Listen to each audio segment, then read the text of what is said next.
ladies and gentlemen. At this time, I will call into open session this meeting of the Arlington Independent School District Board of Trustees for October the 17th, beginning at 7:13 p.m. Once again, I want to thank everybody for coming out this evening and joining us. If you would please join Mr. Hogg in leading us in the Pledge of Allegiance. Join me in the pledge. I pledge allegiance to the flag of the United States of America and to the republic for which it stands, one nation, under God, indivisible, with liberty and justice for all. You may be seated.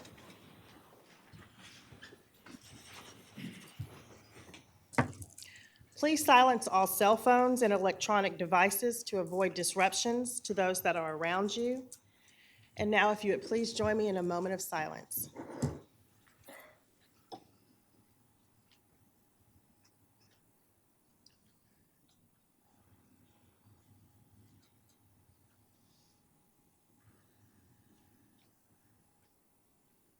Thank you very much. Next on our agenda is a presentation. Our presentation is introducing the new and newly elected district-level instructional decision committee making members. Dr. Cavazos. Thank you, President Mace. And this evening, we'd like to introduce our DIDC members, and some look very familiar. They've served a good term. So thank you, first and foremost, for serving on our DIDC. I'll turn it over to Dr. Wirtz to introduce our DIDC members. Good evening, President Mays, Dr. Cavazos, members of the board, and our audience. In the early 90s, to comply with Education Code 11.251, the district established the District-Level Instructional Decision-Making Committee, also known as the DIDC, to advise the board or its designee in establishing and reviewing district educational plans, goals, performance objectives, and major programs in the classroom or instructional programs for the classroom. They also assist in developing and approving district-wide professional learning development plans. This district site-based decision-making body consists of teachers, principals, campus-based non-administrative professional staff members, community members, parents, and district-level professional staff members. The committee has 6 regular meetings and calls meetings, additional meetings as needed. At this time, I'd like to introduce our new committee members for the 1920 school year.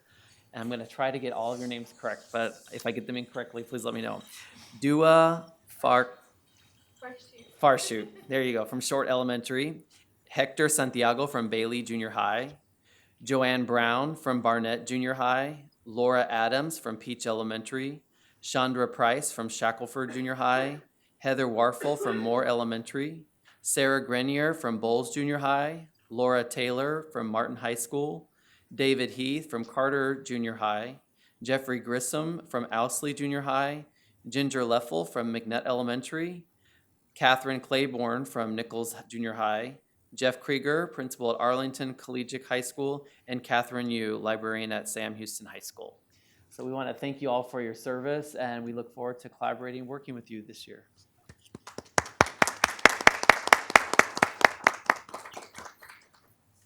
Thank you very much, Dr. Wirtz.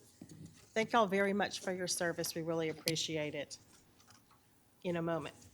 So, do we have any comments from the board? Okay.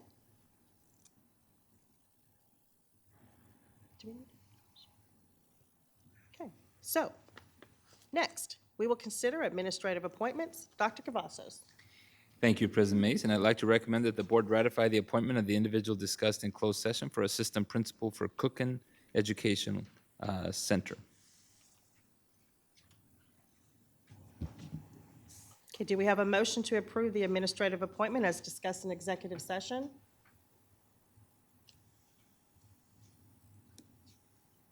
I'm coming, Mr. Chapa. Mr. Chapa. Thank you, President Mays. At this time, I move that we approve the appointment of the individual discussed in closed session. Okay, do I have a second? Mr. Wilbanks. I second. Okay, so we have a motion by Mr. Chapa, a second by Mr. Wilbanks.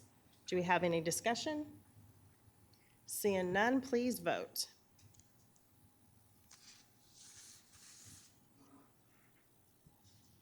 All present vote in the affirmative. Motion passes. Okay, next on the agenda is open forum for agenda items. Ms. Benjamin, do we have any cards? Okay, no cards. We will move on to our action item. Dr. Cavazos. I would like to introduce or at least mention the name of the assistant principal that we're naming. So for Cookin is Miss Laura Turner Crump, and because there's a scheduling conflict, she'll be joining us in the November 3rd board meeting. So for our action item is the consideration to extend the terms of the members of the School Health Advisory Council and then appointing a chairperson out of that group as well. We've had discussion with our community engagement committee of the board, and so at this time, we would ask for their motion. Thank you, President Mays. I move that we extend the terms of members of the School Health Advisory Council and appoint Lisa Starr as the chairperson. Okay, we have a motion. Ms. Walton? I will second that motion. Very good. So we have a motion made by Ms. Fowler, a second by Ms. Walton. Are there any discussions? Seeing none, please vote.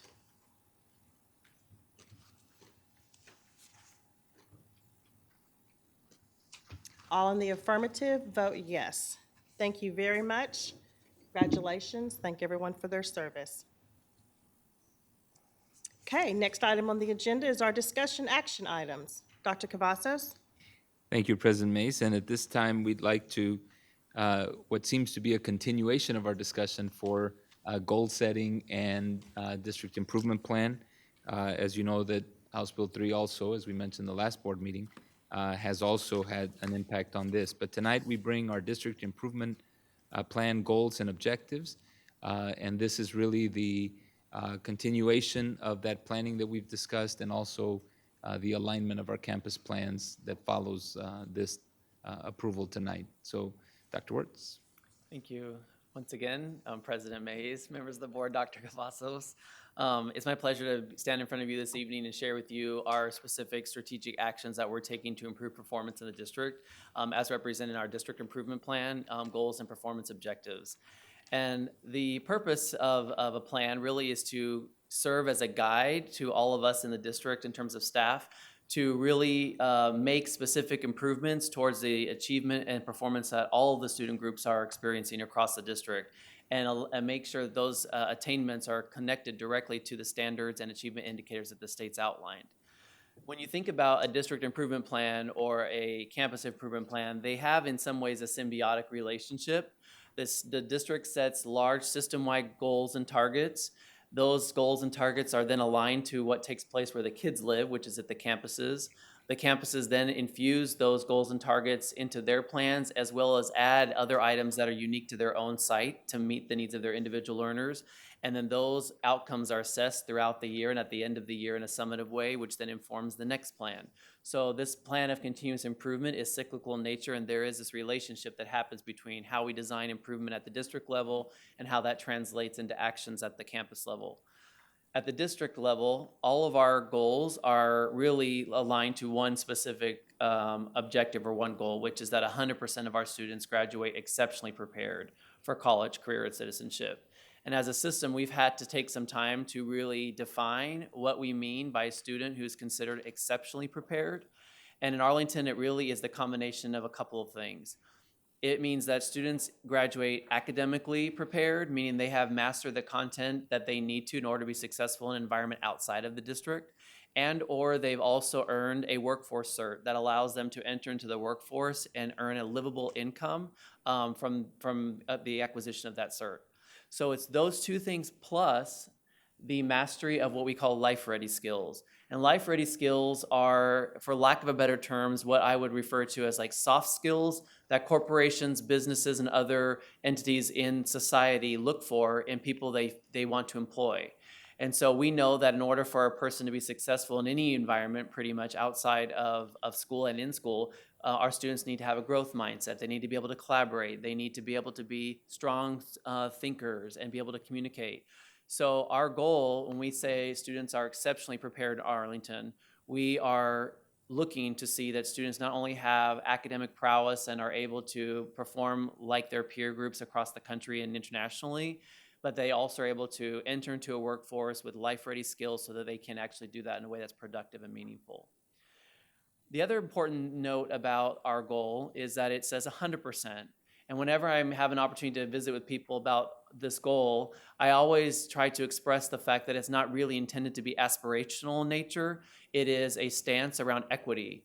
And equity and equality are not the same thing. They're often two terms that are confused with each other, but they're not the same thing. And I think equity is a higher standard. Equality is really about sameness. Anybody, if we were to distribute something equally, everybody would get the same thing. Equity is really about making sure that everyone has the same access to opportunities. So you might look at this illustration and say, well, if it was to be equally distributed, the individual on the right would struggle compared to the individual on the left in terms of reaching things because their height is different. So in order to make this an equitable situation so they both had equal access to the same type of opportunity, you would make an adjustment to the support that you provided. And in education, we think of this in a very similar way. And when we think about our goal of 100% of our students being exceptionally prepared, our goal as a district is to identify what are supports and structures and opportunities do we need to provide to our students so that all of them, 100% of them, have equal access and opportunities to be exceptionally prepared for either college, career, or the life choice that they have is ready for themselves. This process to accomplish this is continuous improvement.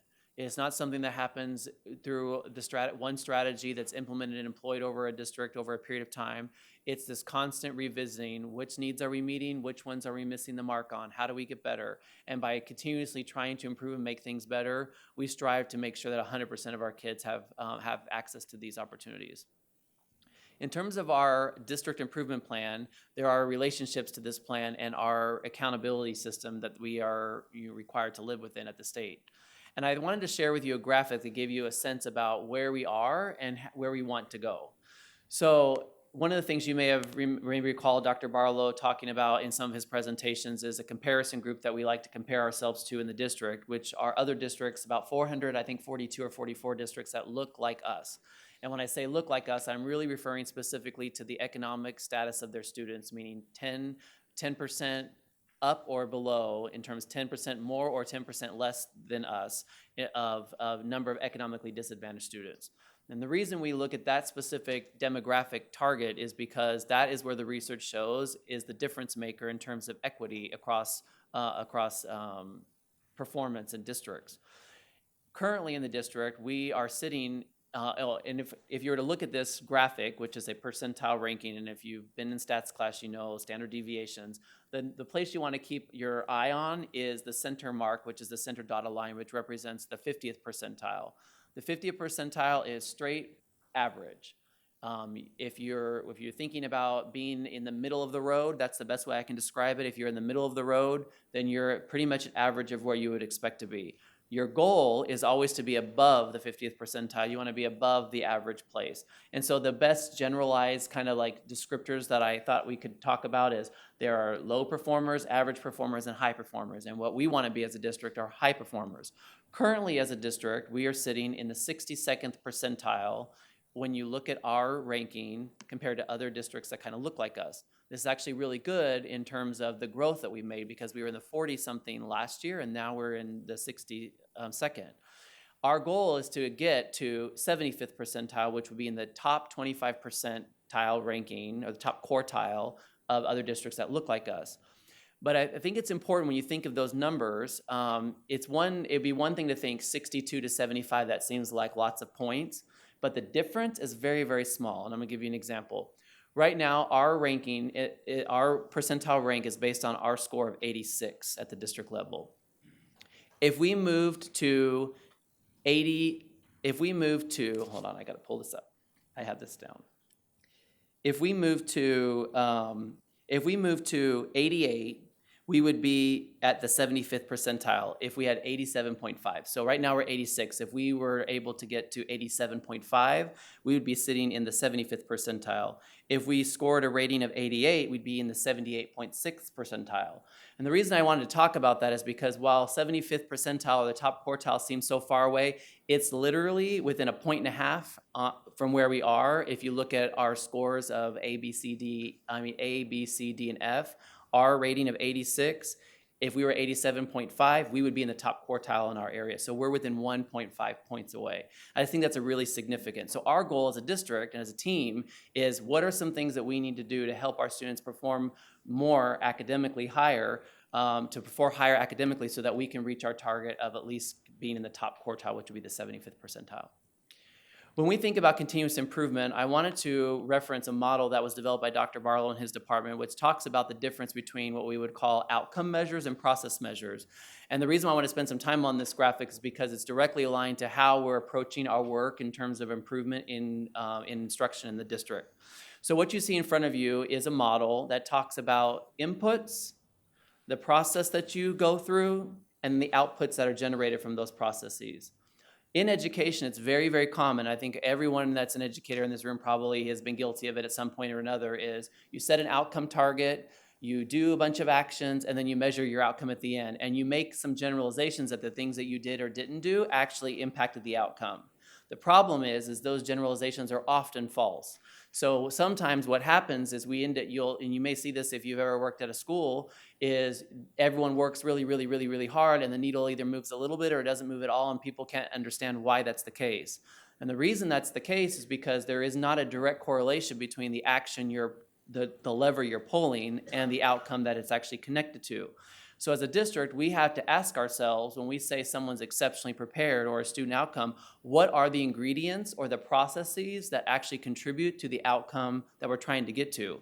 In education, it's a lot more complex than, say, in a business model, because we're dealing with human beings, and human beings come with a variety of strengths and also challenges and things that make up who they are. And so in education, there's a lot of contributing factors that we can directly attribute to the outcomes kids are experiencing in the classroom, and some have stronger effect sizes, meaning they're stronger levers, so to speak, and some are weaker. Our job as a system is to figure out what are we trying to accomplish and what are the strongest levers to pull.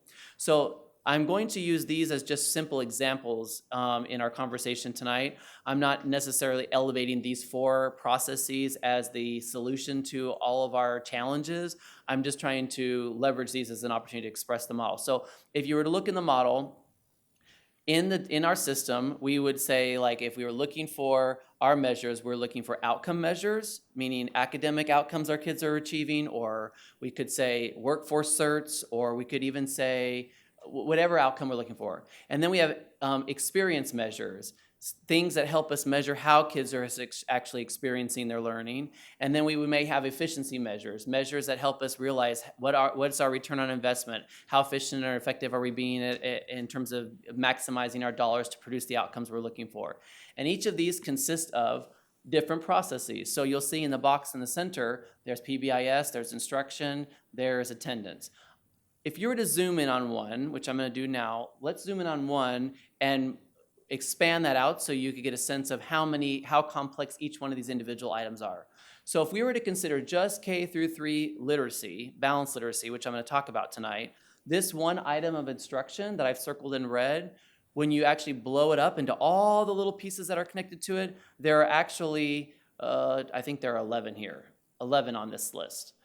And so our task as a district is to figure out, how do we ensure that the implementation of all of these 11 items, which consists of this one strategy of instruction, are being implemented with fidelity and the way research is designed, and if we do that, we have a belief that it will then translate into practice.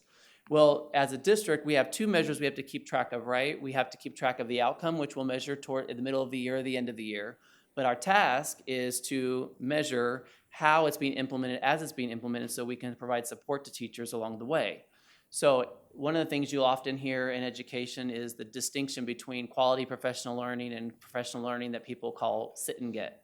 If you were to go to sit and get, you would go to a training and you would just listen to someone talk to you, and you might, I call it death by PowerPoint. You're kind of getting a little bit of it tonight. You get a PowerPoint, and then we just hope and pray that when you go back to your classroom, you implement it exactly the way we taught you. But the research shows that that's about a 5% turnover. The way you actually get better is when you attach coaching to your process and you have job-embedded professional learning where they have a master professional sitting with you, helping you problem solve and think through your practice as you shift it. So as a district, our goal is to look at each of these 11 items, make sure that professional learning is provided around them and that teachers are supported in their process. And the way that we do that is through process measures. So we identify as a district, what are we going to use to measure the implementation of these things, with the assumption that if they are measured well and they actually are being done well, it will then translate into the outcome we're looking for. Now, there is a direct relationship between this model that I just described and the district improvement plan document that you see that we leverage. And I wanted to point out where those things are located so that when you're reading the document, you just have some orientation to it. So the first thing I want to orient you to is our performance objective. The performance objective is the specific quantifiable target that we're looking to reach. If you were to refer back to the model, that is the outcome objective. So that's what we're trying to get towards at the end of the year. The strategy is the specific process that we're trying to implement. So what is the actual process that we're trying to employ to affect the outcome? So in the case that I just described, it was balanced literacy and all the components of balanced literacy. That would be the strategy. In the example that you have in front of you, the strategy is the active learning cycle as one example. The strategy's expected outcome portion of the actual document is referring to the process measures. So if you were to look at the example sitting in front of you, if I was trying to actually use this strategy to reach this performance objective, I would be implementing all the components of the active learning cycle, and then I would be leveraging the process measures that are in the middle portion to track the implementation process to make sure that it's actually happening. And then on a quarterly basis, as a team, we report out. Are we making progress? Are we not making progress? Or do we need to make adjustments to our plan? Do we need to discontinue this item altogether or not? And those are the indicators you see at the bottom, where you see the circle for 100% or the X meaning it was discontinued or somewhat progress. That's kind of how that works. So I wanted to orient that to you, and then I wanted to lean in to talk specifically about our goals for 2019. One of the things you're going to notice about our district improvement plan this year, which is different than previous years, is that we did not inundate it with lots and lots of just all the minutia of things that we do. We really wanted to lean into this document as a tool to improve instruction. And it should be a guidance tool, and it is called a district improvement plan. Well, if you list everything in there that you're doing well, just so that you can articulate to people what you're doing, that is not an improvement plan. That's just a document that tells you what you're doing. So to provide clarity to campuses around our focus around literacy, we have hyper-focused our goals and strategies in the district improvement plan, specifically around literacy and around a couple of other items that are connected to leadership and citizenship. What you will, if you'll remember in the last presentation, what you'll remember is we will come back with addendums in the spring, which will articulate additional items around mathematics and some items around college, career, military readiness in compliance with House Bill 3. What we didn't do is front load all of those things because we had already started our trajectory specifically around improvement in literacy because we knew that was a need in Arlington. While this year, one of our strategies is actually to work on a math framework. So I'm going to be coming back to you with that. So with that being said, these are our goals. We have 2 goals this year. Their goal 1 is related to academic achievement, and it's that we will increase performance specifically in reading and in writing. So in reading, you'll notice on there we have targets to go from 70 to 76 in approaches, 43 to 47 at meets, and 18 to 21 in masters. And in writing, from 63 to 69 approaches, 33 to 37 meets, and 11 to 14 in masters. We also are going to be watching our kinder through 2nd grade performance in ISIP. ISIP is our iStation scores. If you're a parent in the district, you probably have received a report from your teacher that would describe the building blocks of literacy and where your child is sitting on those building blocks and what parts they're doing well and what parts they're not doing well in. We monitor our K through 2 performance so that there's readiness as they move towards 3rd grade. The other area that we're looking for specifically is the percentage of students that agree or strongly agree that teachers treat all students fairly in the classroom. that school staff listen to what students have to say, that they can report so that students report strongly agree that I worry about crime and violence at my school, that decreases. And then we're also looking for students to agree or strongly agree at the phrase, I sometimes stay home because I don't feel safe at school. And we're also looking for students to increase those that strongly agree that say, I have at least one adult at school that I can talk to if I don't feel safe at school. So in essence, the targets around that are connected to the survey that we do with students every year that talks about their safety. If you were to dig into the plan in all the details, which are available, we have specific strategies around our social emotional learning framework, working around our discipline management system, all of those kinds of things. So there are strategies that are in the plan to affect, or processes, I would say, to affect these outcomes, but these are the targets we're actually trying to look for. Tonight, for our presentation, I want to dive deep into literacy and specifically what impact that's going to have on our work in the next year, just to give everyone a sense of weight about the kind of the heavy lift that this actual strategy actually is. So the first thing I want to talk about is, why does reading matter? Why would we spend all of our focus specifically this year on really diving deep into literacy? I found a quote that I really like by Rick Holland that says, the world belongs to those who read. And I really like that quote because it essentially articulates this core belief that we have, which is, it's not just this idea that if I can read a book, I have access to new knowledge, or I can, be taken into faraway fictional lands that I couldn't otherwise. It really, in essence, means that students who read proficiently have a stronger opportunity at life. It really is that simple. They have access to more resources. They have the ability to take care of themselves, to contribute to society in a meaningful way. And so we know that the world literally is expanded for students who are proficient at reading. And we also know that reading is the founding or the building block really of all content areas. If you were to sit in a math STAR assessment, for example, half that assessment is reading. So we know that if our kids can read, they're going to be set up for a lot more success in other parts. So our focus is around reading.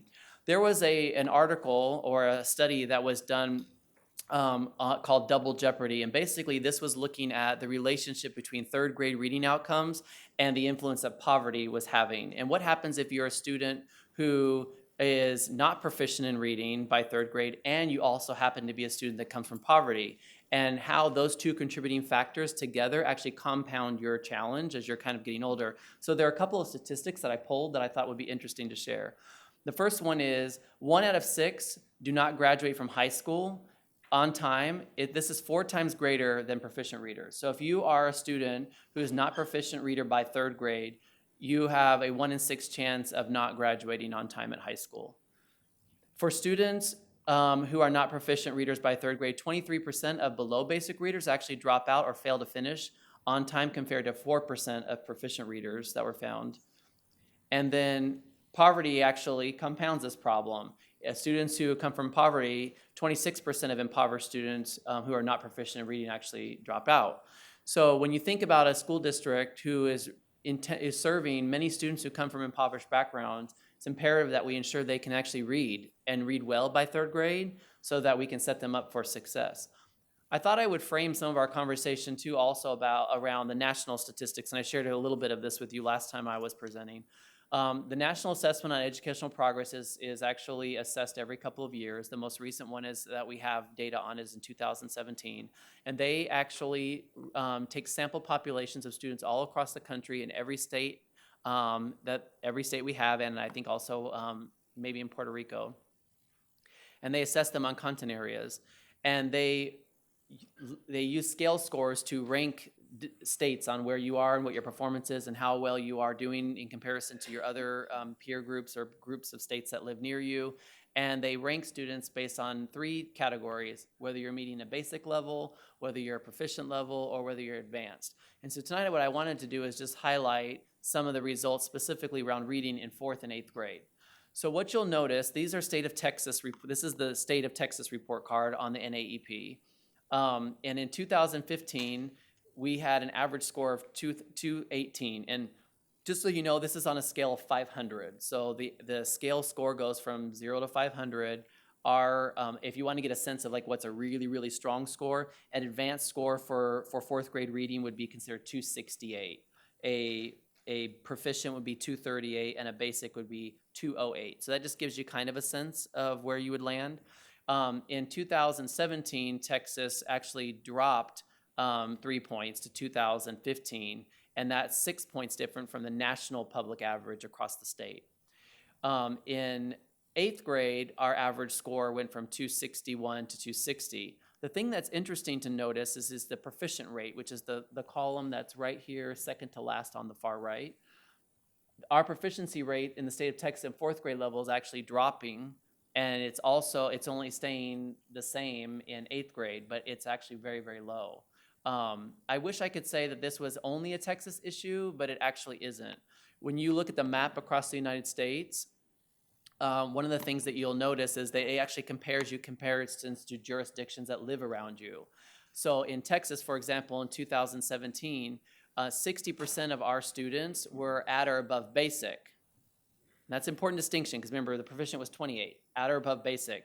This is, and when you look at the other states that are near us, 34 of those states performed significantly higher than the national average or significantly higher than us. And if you were to look at a map of the United States, basically what I would say is draw a line down the center of the country from east to west, and north of that are pretty much all 34 of those. The 15 jurisdictions that were not significantly different, that all pretty much look the same as us, is pretty much below that line. Those that follow from California down the south through Texas onto the east side, they're all pretty much the states that looked the same. And the jurisdictions that performed significantly lower were, in this case, New Mexico and Alaska. And one of the other statistics, it happened to be like Washington, D.C. and New Mexico, I think, in one of them. So you're going to see that how we do against other states that look like us, or other states around us, or even states that are far from us, this just kind of gives you a sense of where we are. That's basic. That's where we kind of score on basic. And then if you were to look at proficiency levels, we dropped from 29 to 28. And this kind of gives you a sense. So without being too much of an alarmist, I think it's important to note that we're comparing apples and oranges. NAEP does not really measure proficiency in reading the way the STAR test does. In fact, every state has the ability to measure it any way that they want. So I'm going to give you an example. So this is a chart that was actually published by TEA that talks to try to help people understand why we need to focus on literacy. And this is actually just recently published for TEA. So what the slide actually shows that since 2007, the reading scores across Texas have flatlined or declined compared to the national averages that are actually articulated on the NAEP. The interesting thing I want to note on here is a couple of things. The first one is you'll notice the line here on the bottom, the orange line is the NAEP, and you're also going to notice the STAR line.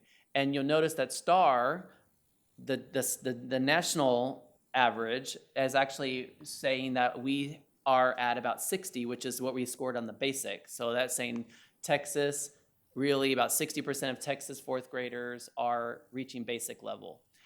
In Texas, on the STAR test, we actually raised that number to 70. So what I'm basically saying is STAR and NAP are not measuring the same thing, so you can't really compare apples to, or you can't really compare apples to oranges. STAR says our kids are performing higher. NAP says our kids are performing lower than we are. But when it's all really said and done, the idea around it is that the trajectory either way is still down, and that's the reason why there's concentration around it.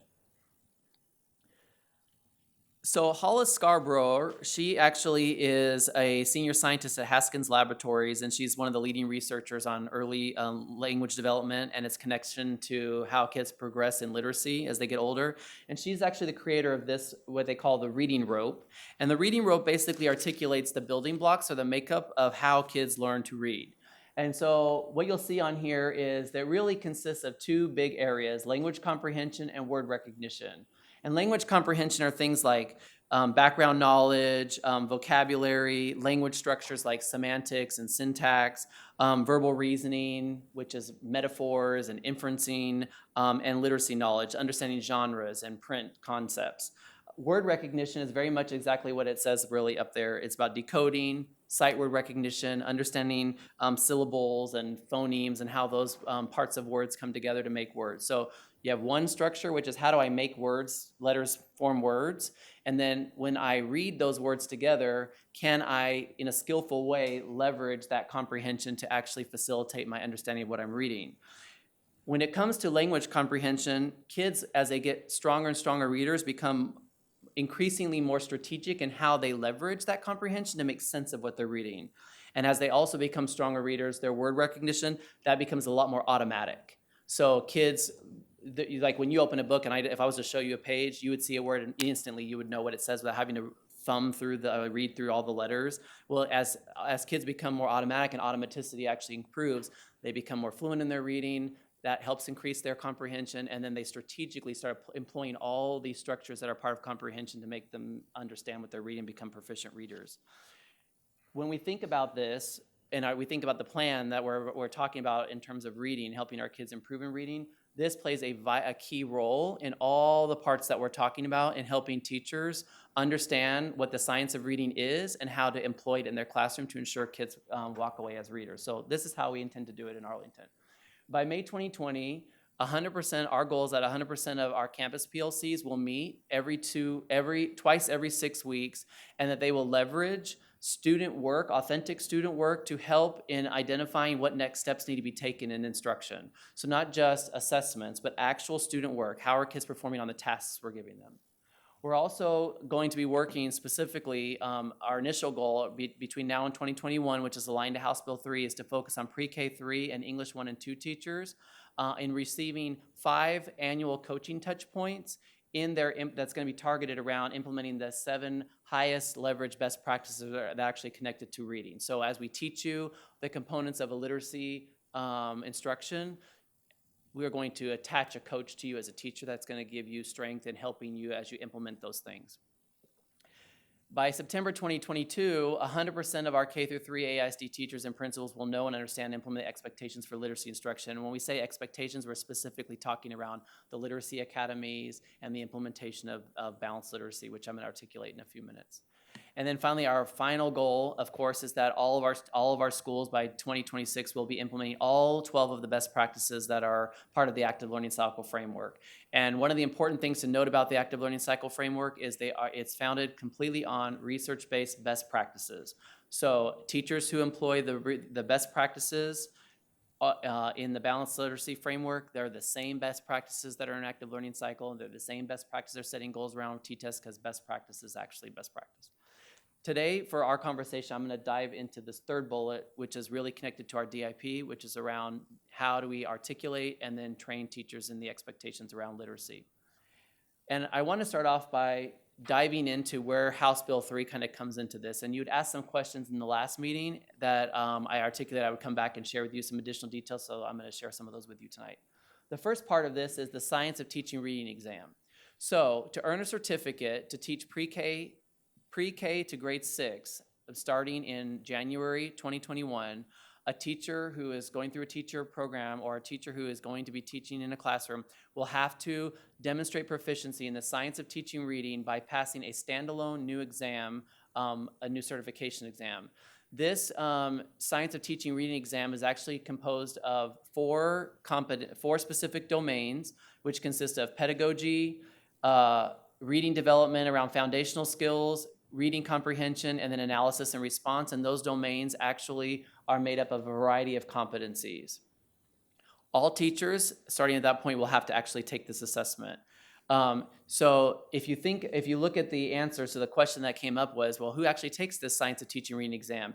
It is anybody who's seeking a certification in any of those 5 bullets, which, as you can see, pretty much hits all ELAR and social studies teachers all the way up through 8th grade. In some ways, this is actually, while it kind of gets back to what Dr. Cavazos said in the past, which is it's not always the what, it's the how. The what, this is actually a really good thing. We know that people are going to be trained stronger to be reading teachers because every university that is required to teach people, to bring out teachers, will align their practices to this. The how part becomes a little more complicated because it just becomes a little more challenging because more certifications are required, but it's actually a win. The other thing is around literacy academies. So the literacy academies are actually required by the state of Texas that are now saying that by 2022, and you'll notice that's aligned to our goal that we had set initially, is that all K through 3 teachers and all K through 3 principals or principals that are serving on campuses that serve K through 3 students will be required to participate in a reading academy. And I wanted to just give everyone a sense about how big this project actually is across the state. There are over 121,000 teachers that will need to actually attend this academy. And that chart there gives you a breakdown of where those people are coming from in terms of what subjects they teach, whether they're ELAR or non-ELAR. When we think about, or when the state has thought about the reading academies, there are some considerations that they actually thought about. They wanted to make sure that the academies had a shared framework with common vocabulary so that if we were talking about teaching reading across the state, we were all talking the same language, that it was competency-based, that it was accessible to teachers and staff, so there was some level of convenience, and that it was cost-effective to districts, which when I get to a couple more slides, you may decide whether that's debatable or not. They are proposing some structure. The structure they're proposing, of course, is aligning these literacy academies to the competencies that are actually being required of teachers when they sit for the Science for Teaching Reading exam. They will require artifact submission, so teachers who participate will be required to submit evidence of their mastery or implementation of the practice they're learning about. They will be creating online modules as an option, and they will also I'll share with you different opportunities for districts to have some flexibility in how they implement this so they can try to reduce the amount of cost that's connected to it. There are 2 models that are being proposed right now. One's called the comprehensive model, and one is called the blended model. And if you'll look at this slide, for example, it tells you what type of model on the far left, and then the supports that are expected in the middle, and then how you go about completing it. And the implementation of these 2 models has to include each of those things. They just do it in different ways.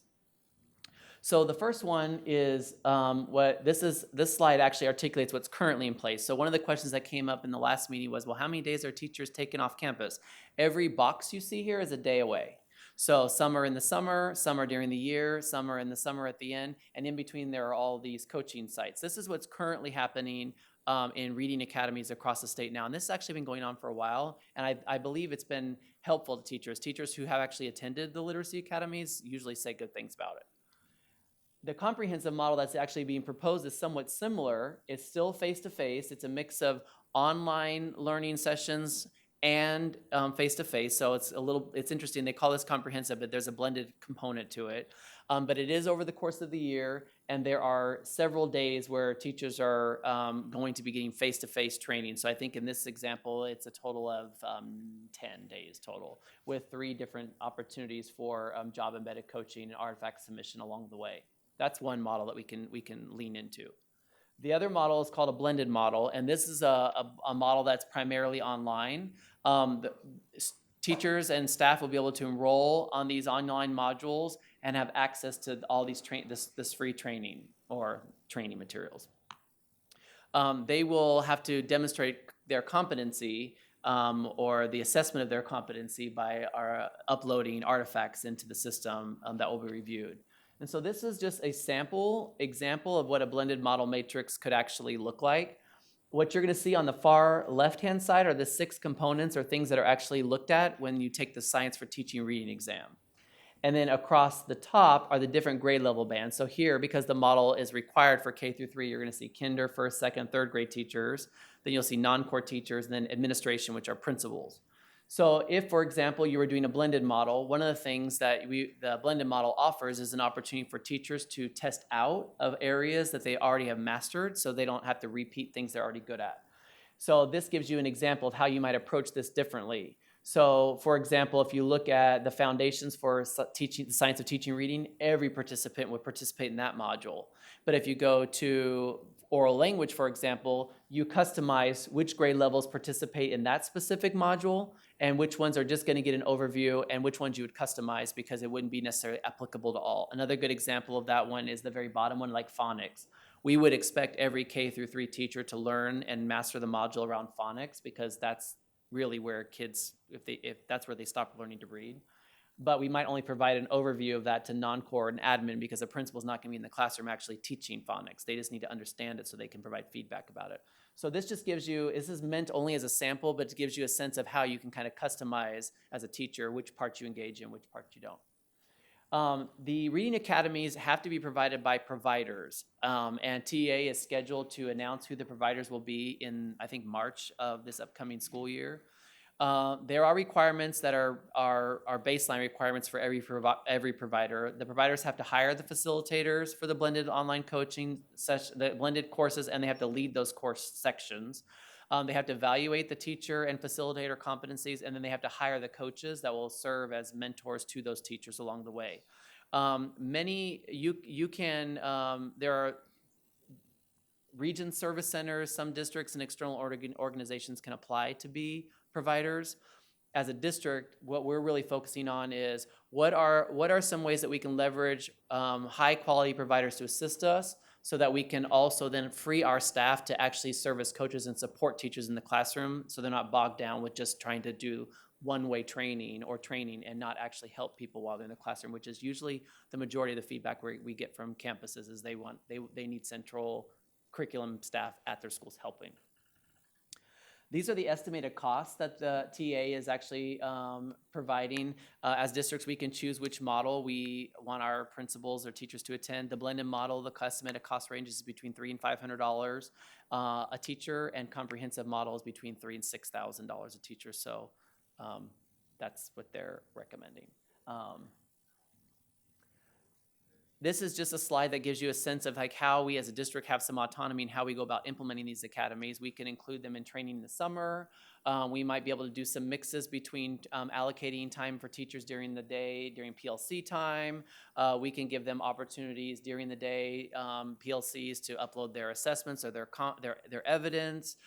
We can also attach opportunities for coaches to facilitate and help them with their training and their artifact demonstration. So we have some flexibility. We're just still getting some guidance as this is literally just came out a couple of weeks ago.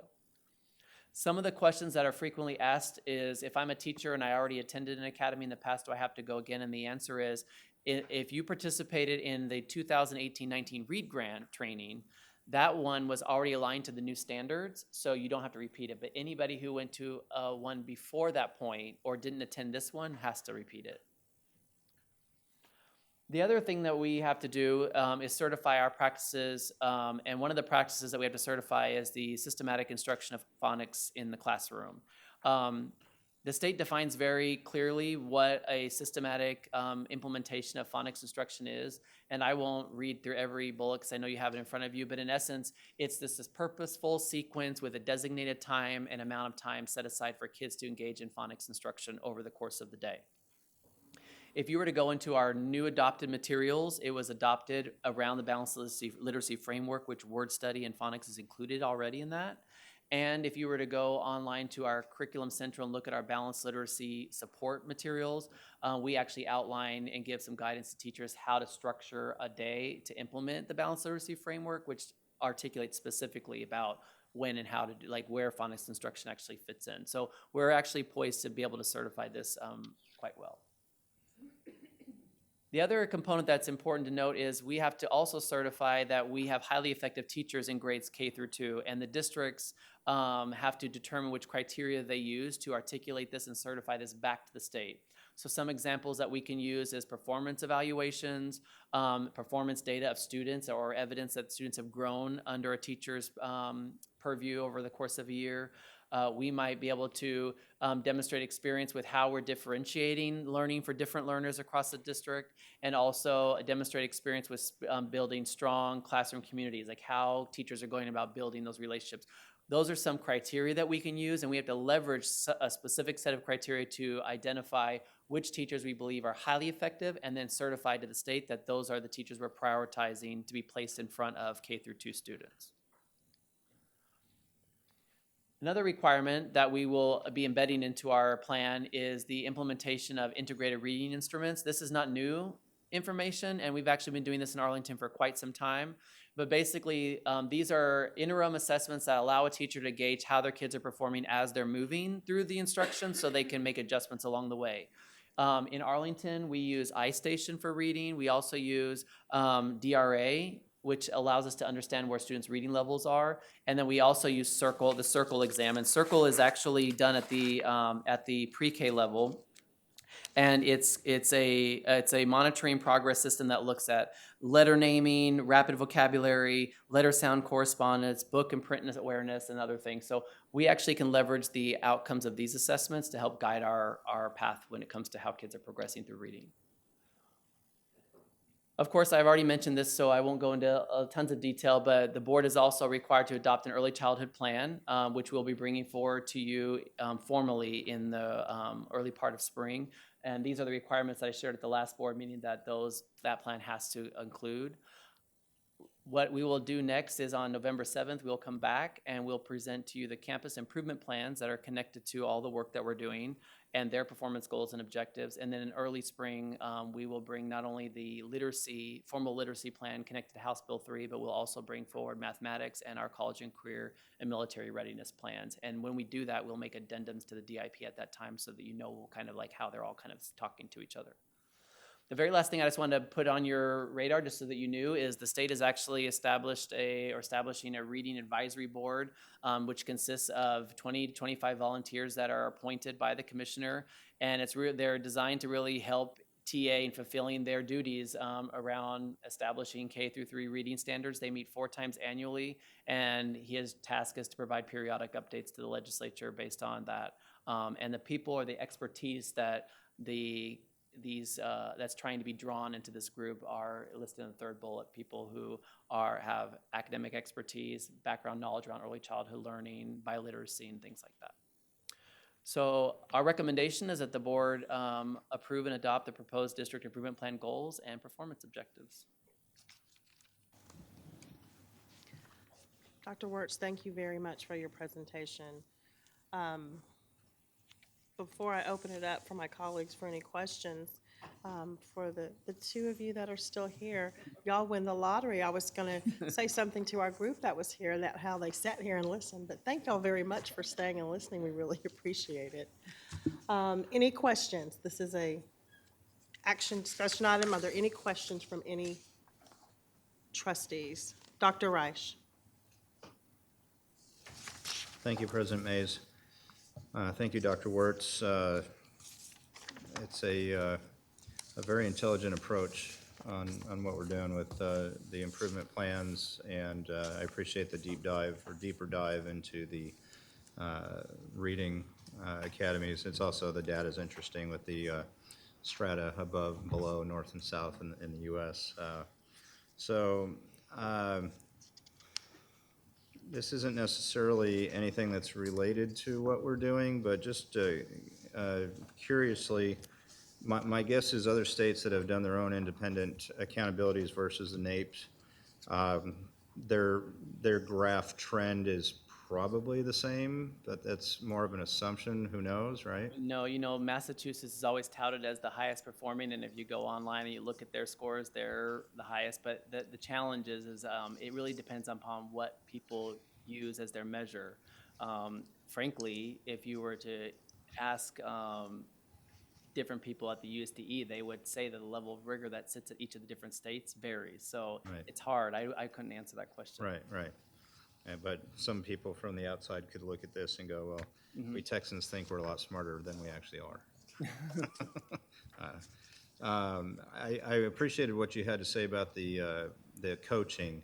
And I think what I understood, and I just wanted to clarify, so with the hope is to be able to have individuals within the district be the coaches versus going through the expense of having outside coaches, right? Right. So right now we leverage both. Right. But our goal is to completely do that. And it's actually connected in some ways to some of our work around growing and developing people, the pathways that we're generating in terms of teacher pathway and campus leadership pathway. On there includes an instructional coach.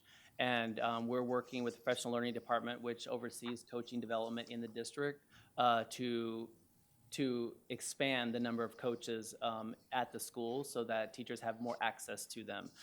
We've also hired 2 best practice coaches that are working in our professional development department to support campuses who don't have a Title I instructional coach at their buildings, because there's not every campus has title funds, and so we're trying to supplement some of that even at the district level. Okay. I think that, I don't know how, but that type of information is something that we should consider getting out as far as communicating to the community.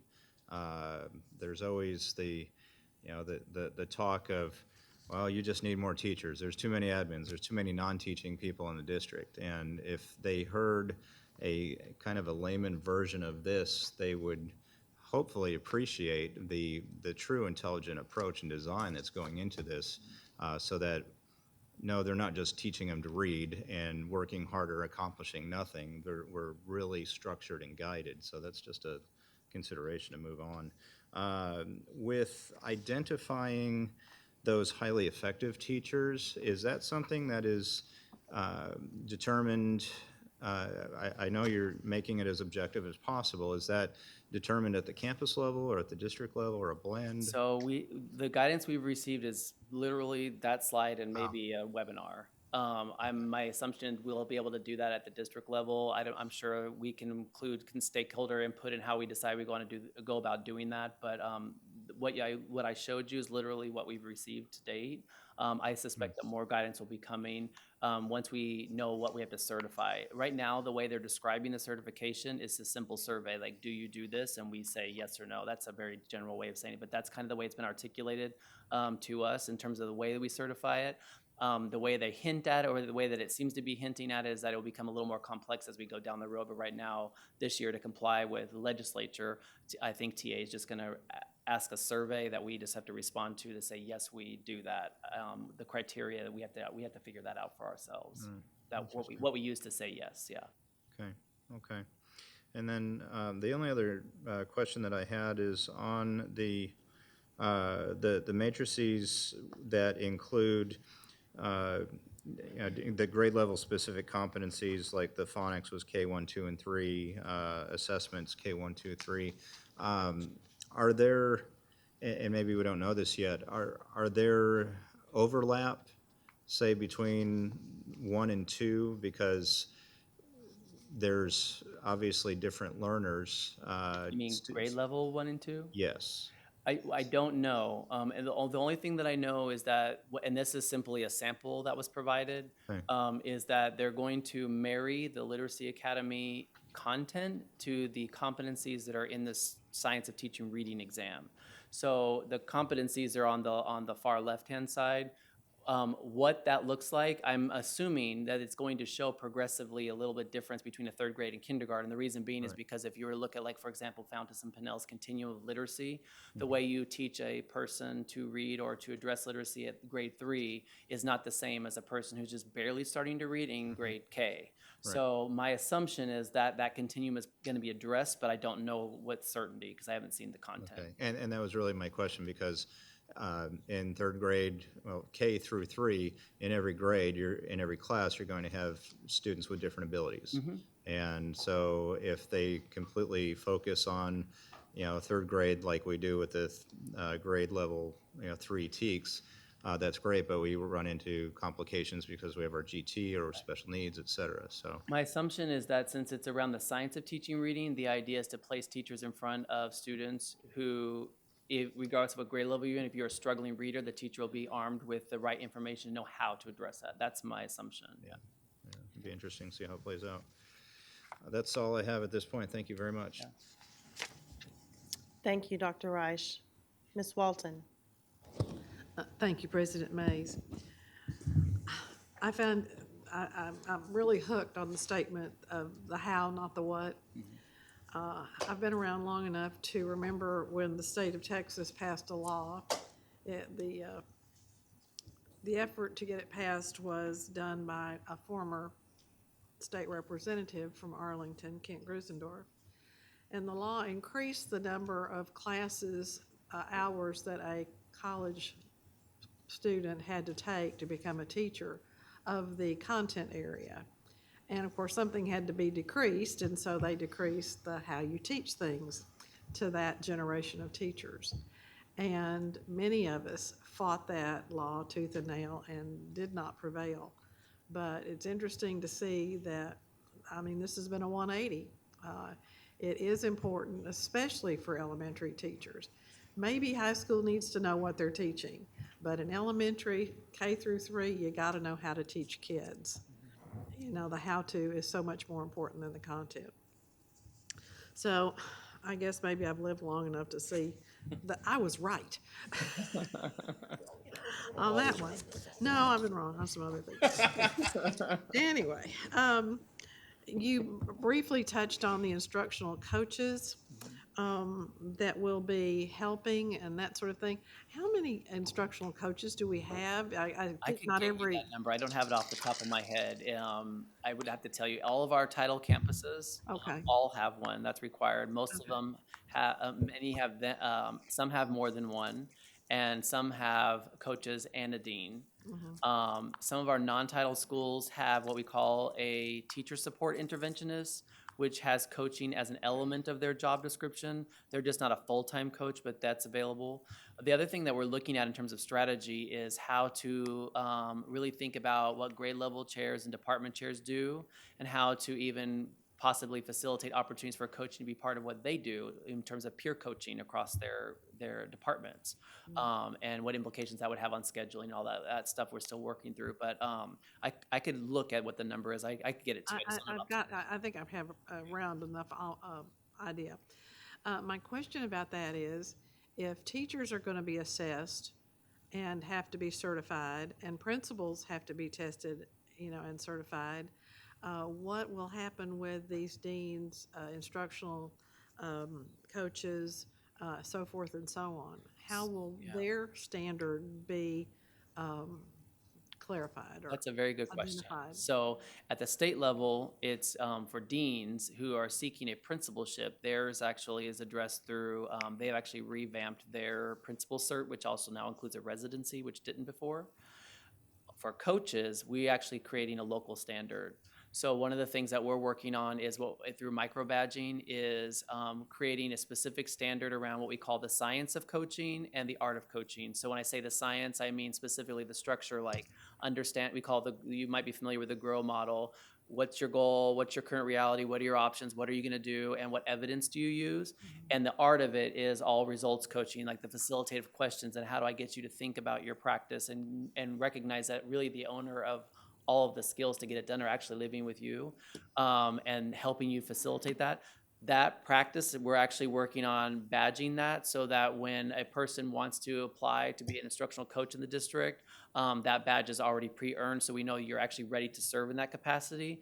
And to kind of catch everybody up to speed, we're working with coaches that are currently in that role to bring them to that place. That's been an effort that's been going on for a couple of years, and I feel really good about how much progress we've made towards development of coaches, but we are establishing a local standard around coaching in the district. Yeah, so the state hasn't addressed that at all, but we are doing that Well, ourselves. the only addressing they have done is they have said the practitioners have to hire, if you'll notice on the, they say that you have to hire coaches who lead gold model based on experience. So they basically are saying they're hiring people practitioners have to hire coaches who have demonstrated expertise in that area, but it's completely vetted by the state. We don't have any expectation of internal coaches. Okay. Well, I hope that, you know, if we're putting a microscope on the teachers and the principals and assessing them, that we don't let, you know, that not happen to get the level of proficiency with our instructional coaches also. Oh gosh, I don't know what slide this is, but it was a matter of how much it was gonna cost between the blended model and the comprehensive model. And I kind of missed, who's paying for this? Well, it would be us. It would be us out of the funding that comes from our funding. The funding sources that we have. I guess this is probably a question for Mrs. Powell, but is there enough money to cover this with as many teachers as we have in these grade levels?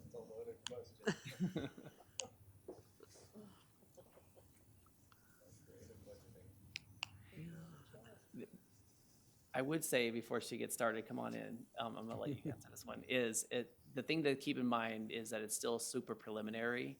So we have to first identify what model we're even using and how many teachers it impacts. And when we do that, we'd have a better sense of the figure, which may help her answer her question in terms of like. I bet Mrs. Powell has a sense of how much. Well, and actually, I don't think we know the answer to that question today, to be very honest. And so, you know, we're continuing to get information about all the changes through House Bill 3, but I don't know that we can answer this question today. Okay, thank you very much. And then later on in your presentation, about the teachers who had participated in the 1819 READ grant, we're going to do fine as far as being certified. But if they had taken earlier models, is there just not any way for them to test out of any or parts or anything? So if we enlist in using the blended model as one of our options, then what they're telling us is that teachers will have opportunities to test out of things they're proficient in, yes. That just seems so much more efficient. And then,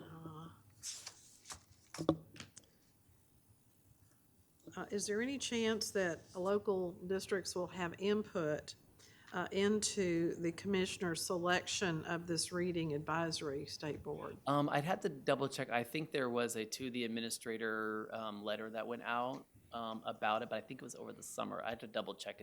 I think it's been some time. Usually there is a call for people who want to participate. Then he selects from that point, but I have to double check. Okay. Well, if you find anything out about that, I'd like to know what, you know, just what the criteria. I'm not interested, but I have some friends who might be. And my last question is something I'm always concerned about when we're talking about student instruction, especially with very young children.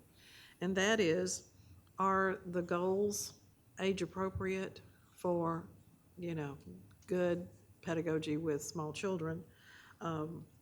Will the required instruction, you know, the model, is that going to be age appropriate? I get a little, you know, nervous when we start talking about teaching 5-year-olds how to read. Yes, 5-year-olds could learn how to read, but not all 5-year-olds maybe, especially depending on their, you know, their circumstances before they got to kindergarten. And will the assessments of these children at this tender age of K through 2 be age appropriate? Yes, they will. The reason I say it so clearly is because the things that we assess and the models that we use to teach in the classroom are directly aligned to the standards that the state set. So, and the assessments that we're actually going to be employing are the ones we're already using. So you're probably familiar with some of them, like iStation, DRA, Circle, which has been used at the pre-K level.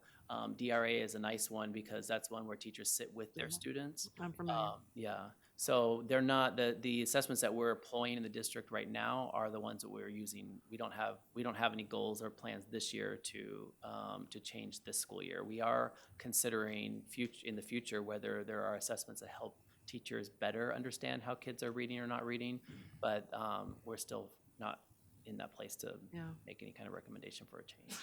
Yeah, well, sometimes the state doesn't get it right, you know. Yeah.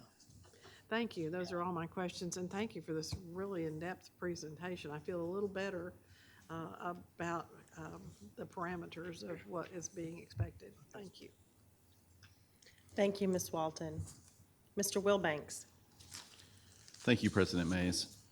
And again, thank you, Dr. Wertz, for a very comprehensive presentation. It seems like a lot layered onto our active learning model that we have in place. And I think, you know, based on my questions before, you assure us this dovetails nicely, so we're not layering on more and more on top of correct. we're already planning, which hopefully is the case. So I just have a few questions going all the way back to the beginning of the presentation when you showed the bell curve of our state accountability. Just to make sure I heard you correctly, when you talked about the plus or minus 10% of ECO-DIS, you know, our economically disadvantaged number, and you compare us to those districts plus or minus 10%, you said the total number was about 4? I think it's 4. I want to say it's 444. It might be 442. The only reason I know is because staff in Dr. Barlow's office, I asked that question specifically a few weeks ago, and it's 440 something. I want to And say out of those 440 were we're on the top side of that curve, above average.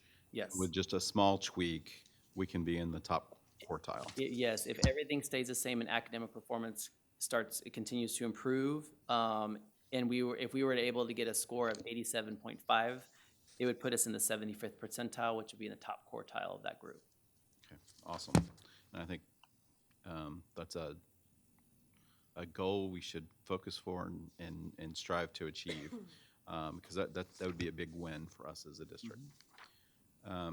So getting back to this, and I know my colleague, Ms. Walton, asked you about the costs, and I know they're up in the air, but again, because, I'm from Johnson County, I'm a little slow. The number you had for the comprehensive model, it's 3,000 to 6,000 per teacher. So we have, I'm from Johnson County, so correct my math. So if we hire a really good coach or group to come in and train us that charge towards the top end and say 5,000 per teacher, and we have roughly 5,000 teachers that would need to be trained, that would be $25 million. It's K through 3. Oh, so just K through, so how K many through 3. teachers are we talking about? Like, I don't know, I'm shooting at the hip, but 1,500 maybe? Oh, 1,500, so not 25 million is what I was Our thinking. total teacher population is about 4,400 teachers. Yeah, And so K through 3 might be 1,000 something. Yeah, that's my guess. okay, but still a big Maybe a little big less. chunk of money. Yeah. Okay. And I know we kind of talked about this before, and so we're getting all these ducks in a row, but when is the state going to hold our feet to the fire in terms of timeline to implement these? And this is So we have next year? no. So we have to adopt the plan this year. That's the rule. So we have to adopt the plan this year. Teachers have to be done being trained by 2022. So by the end of 2022, we have to be able to certify that all of our teachers and principals of K-3 teachers have been through the academies. The other things happen as like the certification around phonics and the certification around highly effective teachers. All those things are going to be implemented now because the law went into place on September 1.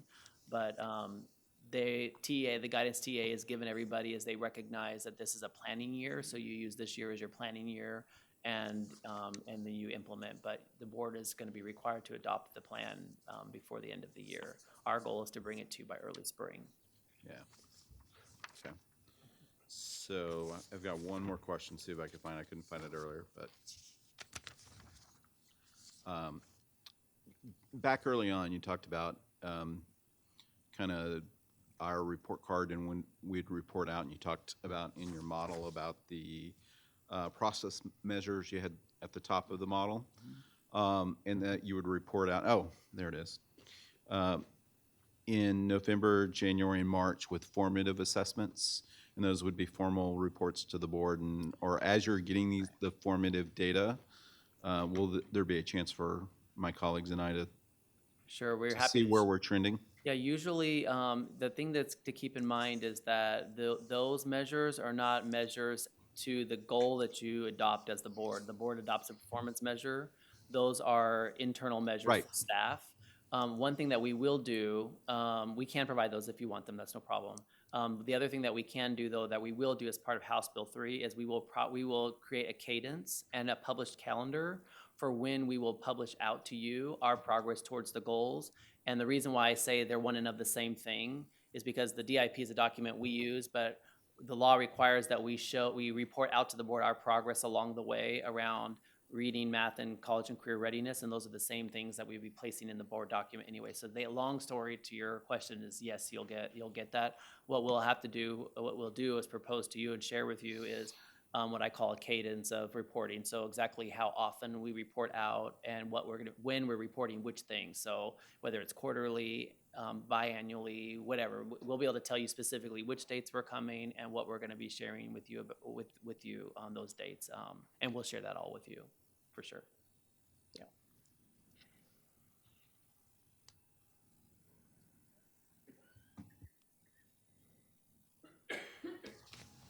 Dr. Rush. Thank you, President Mays. So to sort of close the loop, the purpose of this, we've done a lot of deep dive, but in the reading architecture, if you will. But at the beginning, what we're talking about is really the DIP goals as a discussion action item. So I want to focus on that just a tad. First off, I want to say thank you to you, to Dr. Barlow, your team, for really dissecting, again, the intelligent approach to define what moves the needle, looking at those different, for the outcomes measures, the process of the experience measures, et cetera. I think that's a great approach. So my first question is this the first year? I know last year we presented on some related things like that at state meetings.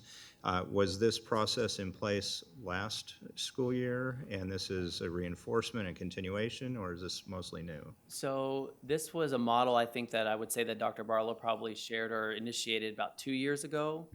There's been a lot of traction this year. It was one of our goals for this last district improvement plan that we had, which we would employ a continuous improvement process in the district. And so this specific model that I articulated tonight, the senior staff's been trained, all of my core team have been trained in terms of executive directors, all the principals have been trained, we've trained all the directors in C&I, so everyone understands, the process for what continuous improvement needs to look like. I think the important thing about this that we're all learning, I've been through the training probably 2.5, 3 times, is every time we go through it, we learn another thing a little bit more. It just fine-tunes our thinking more and more. But the goal around it is so that campus principals and district personnel who are actually articulating strategies to move the needle, so to speak, are being thoughtful to make sure that the triggers they're pulling, so to speak, or the levers that they're pulling are actually going to directly align to the outcome they're trying to solve. And so there's been a lot of care, I think I can say. Dr. Barlow and his team have done a great job providing a lot of care to the principals to help them, even through work sessions, understand how to make sure you're picking the right things, because otherwise you expend a lot of energy and it doesn't move. So Yeah. a couple of years ago, I would say we got a lot of traction this last year. Okay, very good. And the goals themselves, the actual targets, are they targets that will essentially get us to that 75th percent, that higher quartile? Is that kind of the design? That's the of thing this? we're working towards. The focus in the district improvement plan is specifically around reading. I think it's going to take more than just reading. We have other work we're also doing on the To side get to that's that higher outside math and other areas. Okay. And that's assuming everything stays exactly the same. So one of the things that we've all been talking about and working on is there are other components of the accountability system that feed into that number. We have CCMR that we're constantly keeping our eyes on, graduation rates. Our goal right now is to move the needle on the academics, because that's where we're going to start seeing that move happen. And so, yes, this would contribute to it. Okay.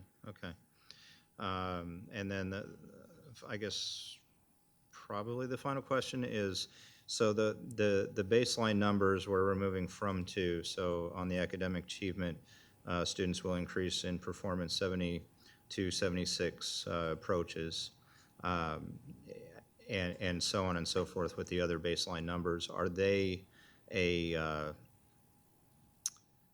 are those baseline numbers from last year higher than the year previous? Or are they not measured? Are they lower? I'd have to pull the numbers. I don't have those on hand, but they're based on our performance from last school year. So it's where we started at the end of last school year after STAR performance.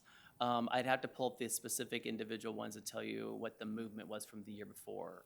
I think you're asking me how much growth do we have from the prior year? Yeah, I I'd don't like to have see it off if our the top of trend my is head. up, or if our trend is Right. we fell back and we're catching back up. Can I get that to you? Yeah. I just didn't bring it, yeah. Okay. I want to make sure I'm saying it correctly. Okay. Please.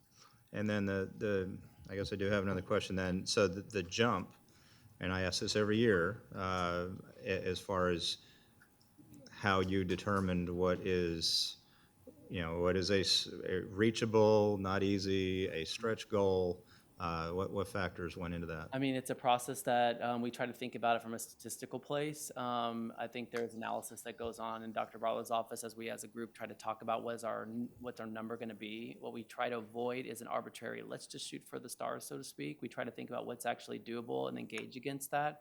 We're a large system, so it's trying to figure out or gauge like how many points is actually going to be meaningful and doable. What do our trends say that we've been able to do in the past, and what is the relationship between the actual things we're trying to do and what effect sizes those actually have on instruction? Because we've been the conversation we've been having, which we haven't totally landed on yet, is you can be working on specific things, but if the effect size of those things isn't match the goal you're setting for yourself, you're not actually going to get there. So we try to be as smart about them as we can, but we come at it from a statistical place. Okay. Very good. So I would say with where we've come from versus where we are, we'll see what that trend looks like.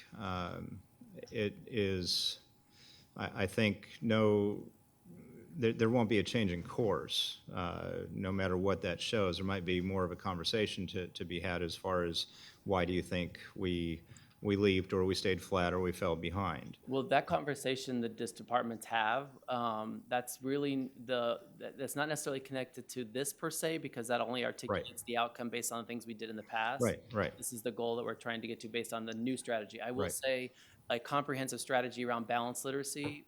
We've had balanced literacy training, which across the district that were offerings to teachers.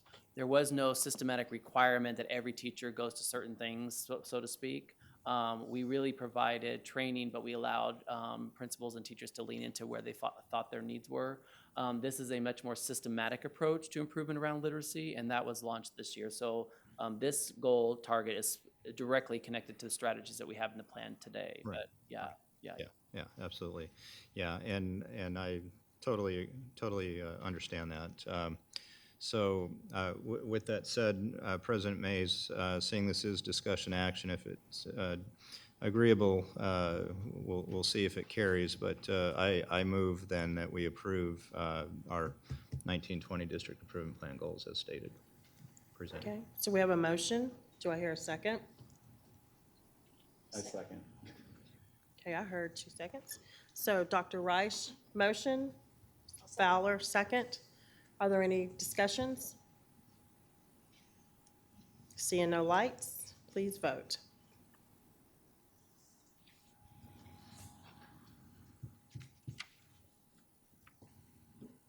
All present vote in the affirmative. Dr. Wertz, thank you very much. I didn't have a question, and we voted it in, but I did just want to make a comment on page 11, the graph for TEA. I'm just really glad that the years I was in high school is still on this graph. It's the first thing I noticed on this graph. Okay, thank you very much once again. Our next discussion item is consider proposed revision to Board Policy EIC Local. Dr. Cavazos. Thank you, President Mays, and we'll ask Dr. Wertz to hang around there. This is a revision to Board Policy EIC, and Dr. Wertz has met with the Governance Committee also, and so he'll have a brief presentation on this. Good evening, President Mays, members of the board, Dr. Cavazos. I'm here to share with you a revision to our EIC local policy, which is directly connected to class ranking and weighted grades. So our local policy, we do updates when we know that there's a situation where the board needs to adopt a revision or repeal a policy. And EIC local is specifically connected to academic achievement and class ranking. And the reason why we really looked at this policy was because there were a couple of things that changed. Pre-AP or pre-advanced placement courses are now copyrighted and produced by the College Board. And so districts across the state who leverage pre-AP as a term have to rename those pre-AP courses. And so in Arlington, we named them to advanced. And we followed models that are pretty common in districts around us. Also, we needed to consider additional weighted courses for a new program called On-Ramps that we're implementing in the district, which is a relationship or a partnership with University of Texas at Austin. And then we also needed to add Arlington College and Career High School to the language of the policy because it was omitted in the special programs area. On-Ramps is a program, just for background, is a program that was founded out of University of Texas Arlington. They've now extended relationships with Texas Tech for the Lubbock area, and they're working with a college in Houston for that area. It currently enrolls, I believe, 47,000 students across the district, across the state, and it's a dual enrolled program, so it's a little different than what we would call a dual credit program. Dual enrollment is essentially 2 teachers and 2 courses simultaneously happening at the same time. So in this situation, there is a university course in our district. It's college algebra and geoscience, who is taught by a high school teacher. And at the same time, there is the college algebra and geoscience course that's from UT Austin, taught by a university professor that the students go through. And they receive high school credit, and at the end of their time, at the end of the year, they will receive their grade from the university, and they can decide if they want to transcribe that grade for a transcripted grade in college down the road. This is a unique situation. On-Ramps is unique, and because it's also a program that's named in the College Career and Military Readiness Indicators for the accountability system, so students who participate and successfully pass a course in the On-Ramps program receive an indicator for CCMRs. This year, we are implementing a pilot at Lamar High School, 2 courses. One is algebra, college algebra, and then geoscience. And then our intent is to expand this opportunity to other high schools. The reason why we started initially at one high school is we needed to understand how it was going to function and what kinds of training, because the teachers receive specialized training from UT Austin, and we just need to navigate what that was going to look like before we went district-wide. Appropriate staff reviewed the EIC local policy and made some recommendations for some revisions to the policy. And we also shared these revisions with the Texas Association of School Boards, and the proposed changes have also been discussed with the Board Governance Committee. These are the proposed changes that you'll notice. One is non-college board pre-AP courses are now called advanced courses. On-Ramps courses are categorized as honors courses category to receive weighted credit. And then in the exclusion section, summer school courses were omitted. And the reason that that strikeout is there and that we added that is because our practice is that summer school courses that the kids take for high school credit have always been included in their GPA. We needed to align the policy to the practice that's been going on for years. Our recommendation is that administration recommends that the board approve the recommendations made to policy EIC local as presented. Thank you, Dr. Wards.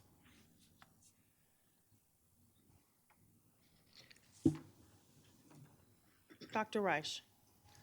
So I anticipate there's probably going to be a little bit of discussion, but I was just curious on the communication rollout to students and families in the district.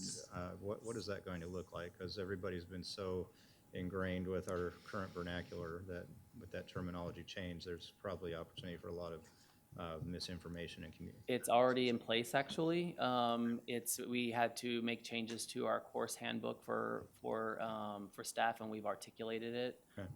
I was a little worried about that, which is why I surveyed other districts to see if there was any confusion between what students perceive as advanced versus advanced placement, and there hasn't been, but that's already been rolled out. Okay, great. That's all I've got right now. Thanks.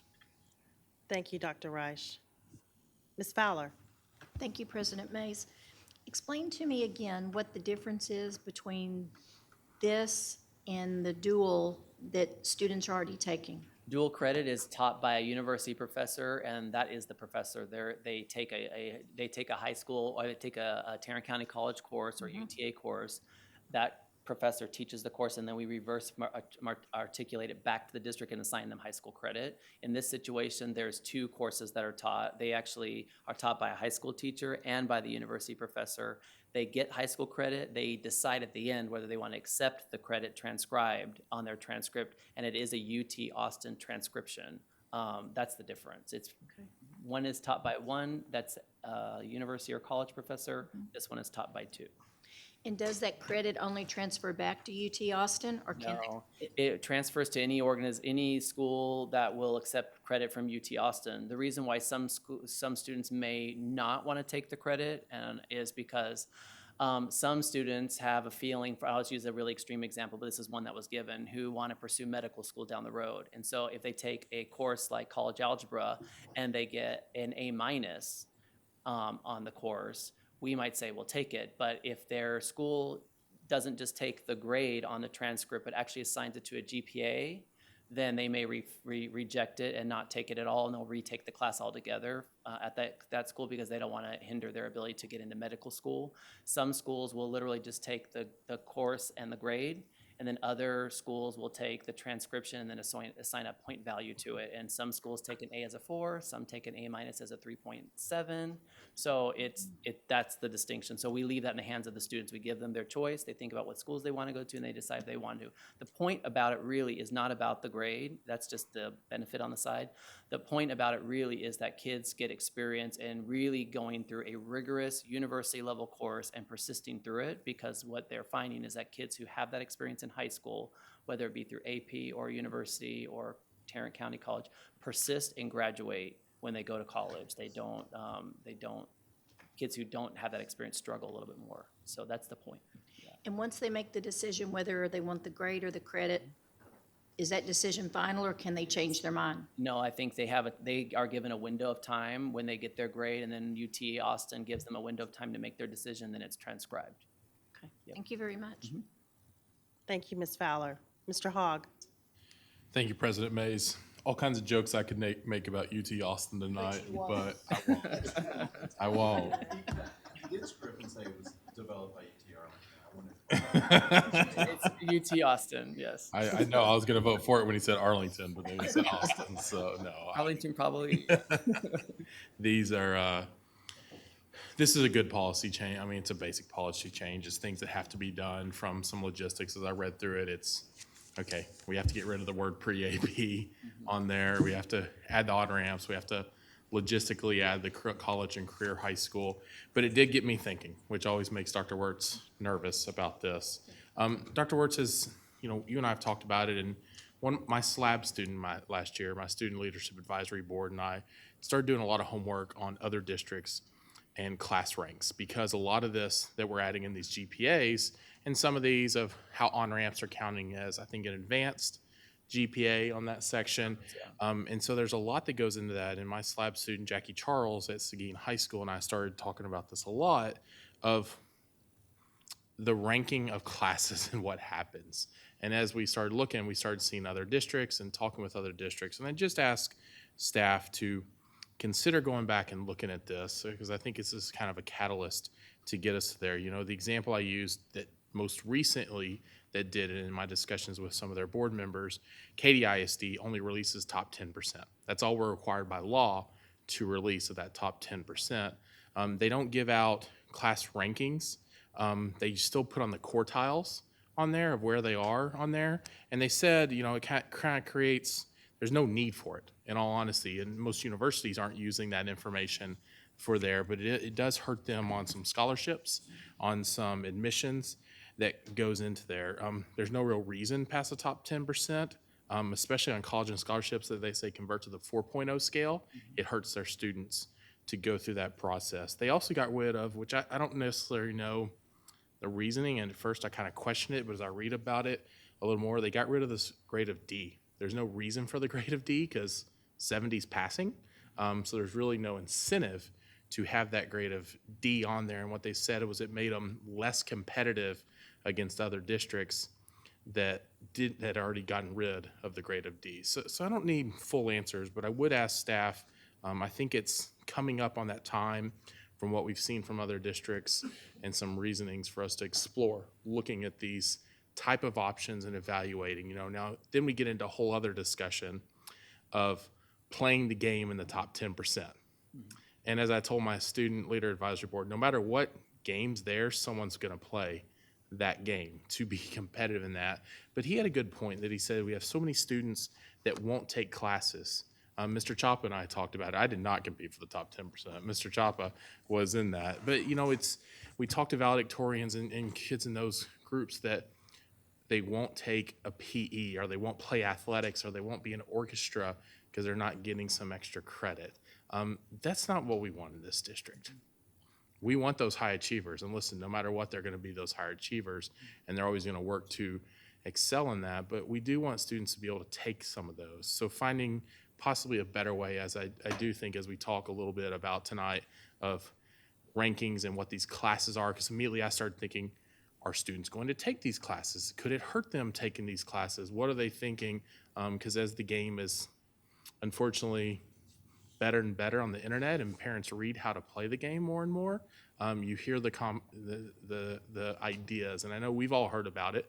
We had specialized programs at schools, and they're like, don't add those specialized programs. It's all of a sudden starts creating more competition in class rank. And I think competition's good, but also have to make sure we're not penalizing someone for something they want to take that's good for their overall education. So I don't necessarily need an answer. I would just look at my colleagues and Dr. Wirtz and ask for the staff to come back.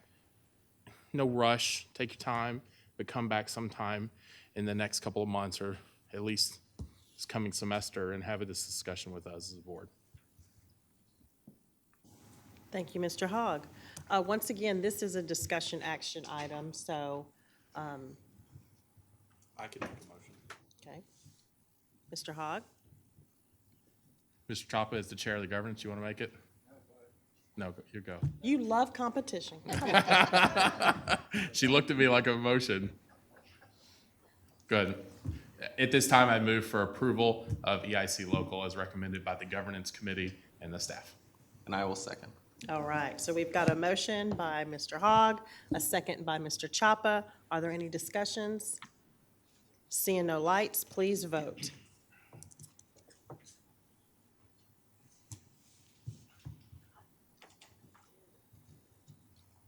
Okay, everybody present in affirmative, motion passes. Thank you very much. Thank you again, Dr. Wirtz. Before we move on, I do want to thank, once again, the Board Governance Committee that's chaired by Mr. Chapa. Also part of that committee is Ms. Walton and Dr. Reich. Thank y'all very much for your work. Also, for our members for the SHAC Committee, thank you very much for our Board Community Engagement Committee chaired by Ms. Fowler. And also on that committee is Mr. Wilbanks and Mr. Hogg. So thank y'all very much for that. Okay, next on our agenda are items to be withdrawn from the consent agenda. Are there any items to be withdrawn from the consent agenda? Mr. Hogg. Yeah, President Mays, would you please pull item A 201017-002, rental of UTA Aquatic Center? Okay. So we will pull consent item agenda number A 20-10-17-002, rental of UTA Aquatic Center. So tonight we will be considering the other items listed on your agenda under consent items. Ms. Powell, will you please share with us bids? President Bays, board members, Dr. Cavazos, we have no bids on the agenda this evening. We do have 3 contracts for amounts that exceed $50,000 and that are exempt from bidding presented for your consideration. And so administration does recommend that these be approved. One of those is the item that Mr. Hogg just asked to be removed and considered separately. Okay, thank you very much. So is there a motion to accept the consent agenda with the exception of item A 20-10-17-002, rental of UTA Aquatic Center? Ms. Walton. I move we approve the consent agenda. Do I have a second? I'll second.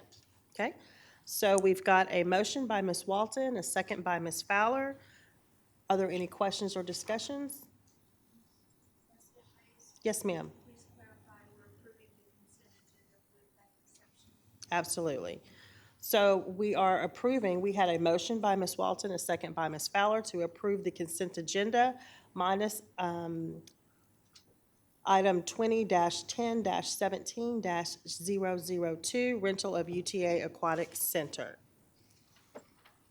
Any discussion? Seeing no lights, please vote.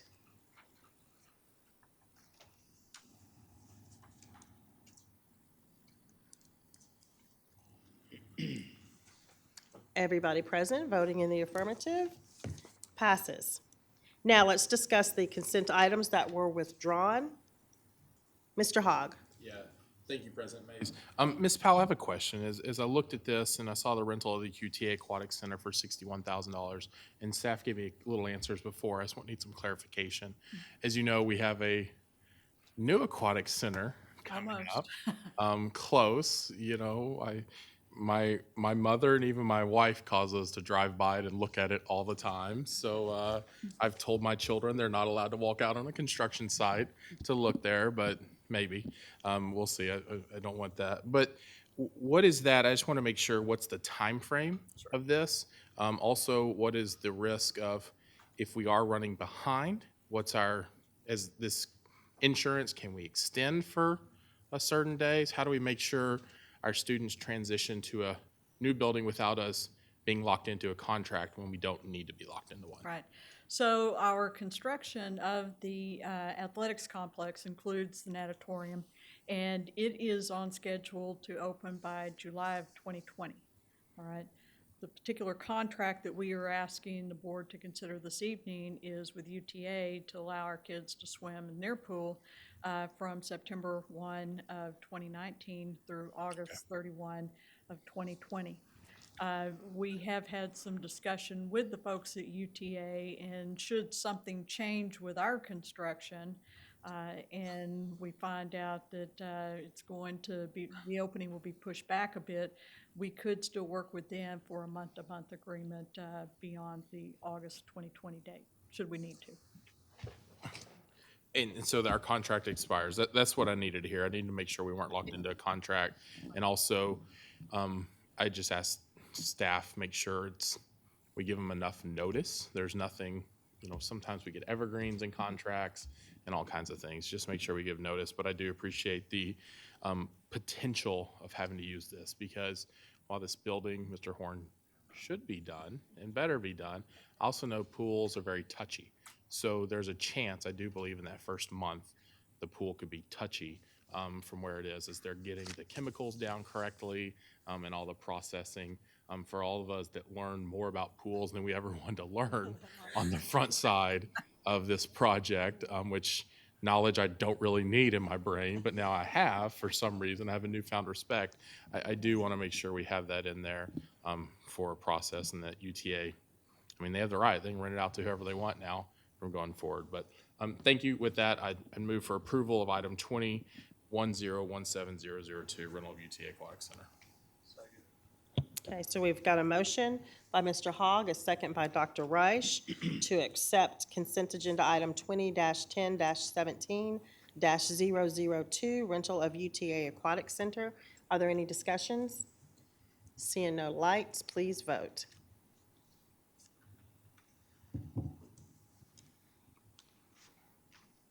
All present in the affirmative, motion passes. Thank you very much, Ms. Powell. Okay, next on our agenda is our open forum for non-agenda items. Ms. Benjamin, do we have any cards? Okay, then we will move on to Superintendent's report. Dr. Cavazos. Thank you, President Mays, and I'd like to share some information about our district. So the Friday after our last board meeting, the city was named the new home of the National Medal of Honor Museum. Our students in our district played a big role in that decision.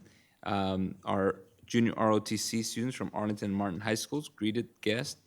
Butler, Key, Little, Morton Elementary students also were there cheering on the guests. And our Martin High School chamber singers wowed the crowd as they sang the national anthem in America the Beautiful.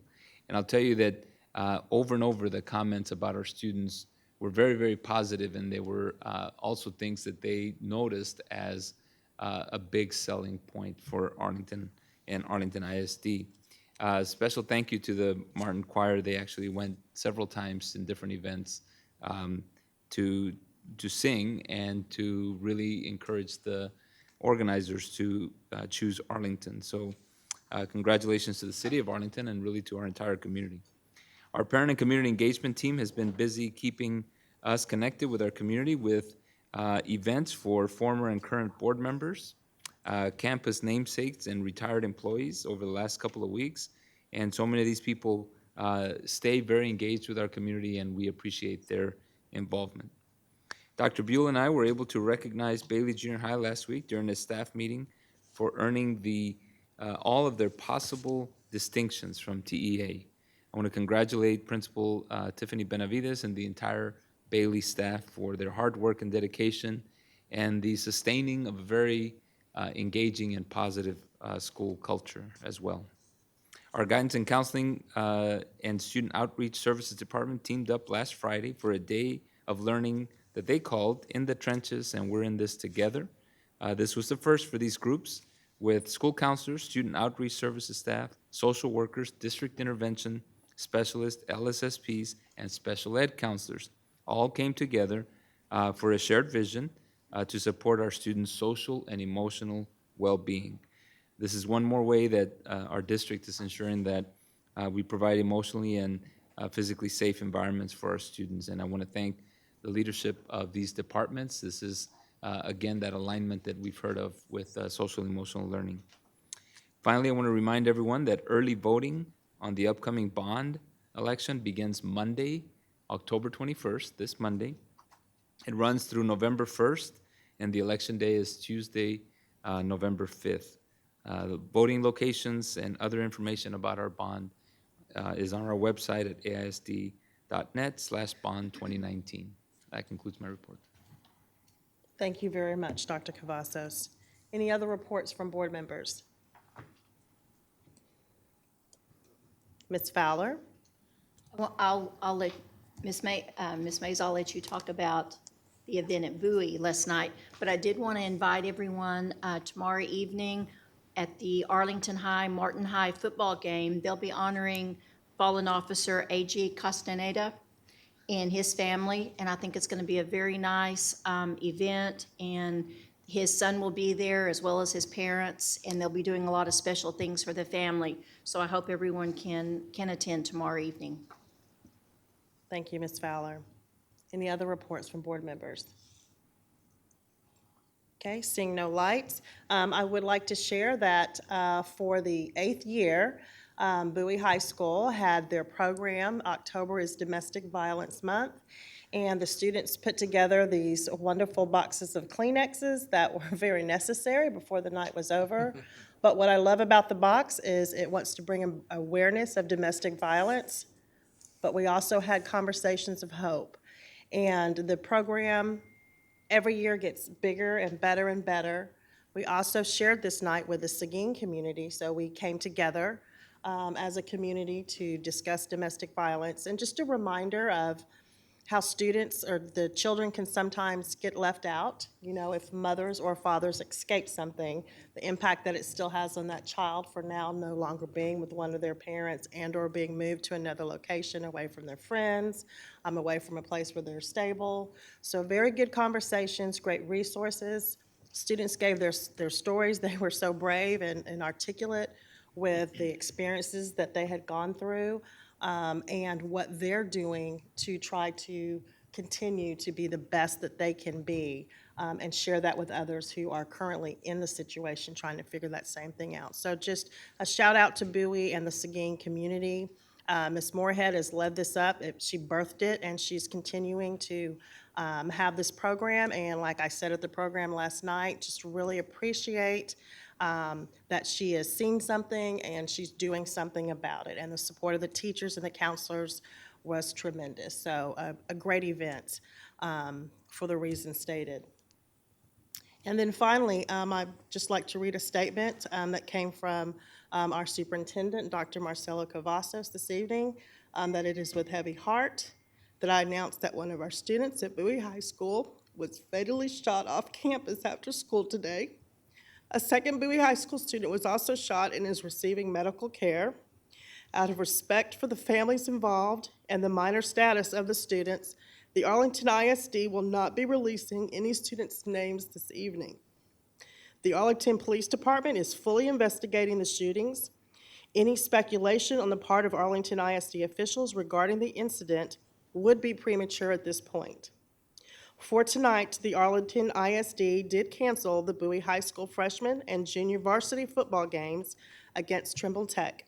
School counselors are preparing to assist students through this tragedy, and district officials will support the families of the students involved as needed. And I also know that they will be supporting the teachers and staff there at Bowie High School as well. So the Arlington ISD, along with the Board of Trustees, are asking the entire community to please keep the families of these students in your prayers and the community of Bowie High School. We are all a family here in this ISD, so we appreciate your prayers. Ms. Mays, can I recommend a moment of silence just for that? Absolutely. So if you would please take a moment of silence.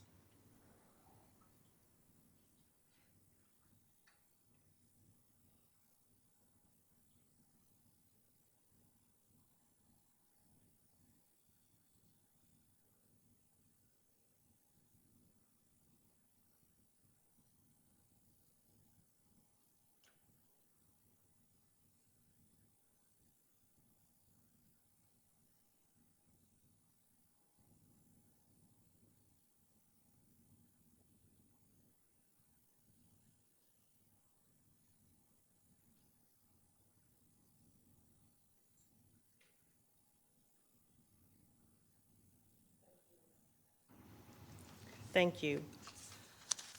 So at this time, the Board of Trustees on October the 17th, beginning at 9:03 p.m., will convene in closed session pursuant to Sections 551.071 through 551.084 of the Texas Government Code in accordance with the Texas Open Meetings Act for the topics set forth in our agenda.